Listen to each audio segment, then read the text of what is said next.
I'm the steering committee member of the Color Poverty, Color Change Network. I'm actually scheduled to talk later, but we decided to do a joint submission to save you some time. With me is Michael Kerr, who is the coordinator of the Color Poverty and Color Change Network.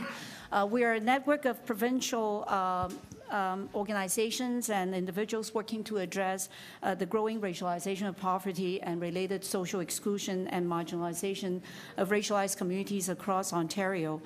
And we commend the City of Toronto for developing the poverty reduction strategy in order to build a more prosperous, inclusive, and equitable Toronto.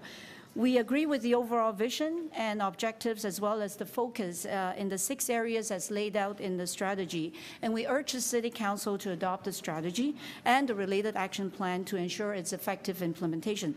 But if the strategy is to achieve its stated goal of improving the lives of all Torontonians, regardless of their status, and especially those who are among the most marginalized, it must fully integrate the principle of equity throughout the report and every aspect of its recommendation.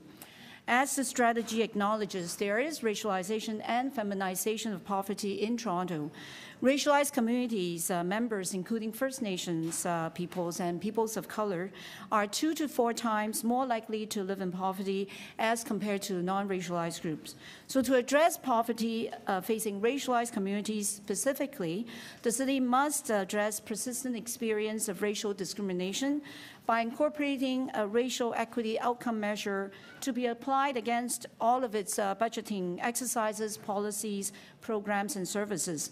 So, for instance, while it's great to see the recommendation calling on the city to become a living wage employer and require city contractors to pay the workers a living wage, one of the key omissions in the strategy is the need for the city to fully implement its employment equity program by introducing contract compliance measures to promote equity hiring among all city contractors while extending similar equity principles and requirements to all city purchasing and capital investments as well as city procurement policy.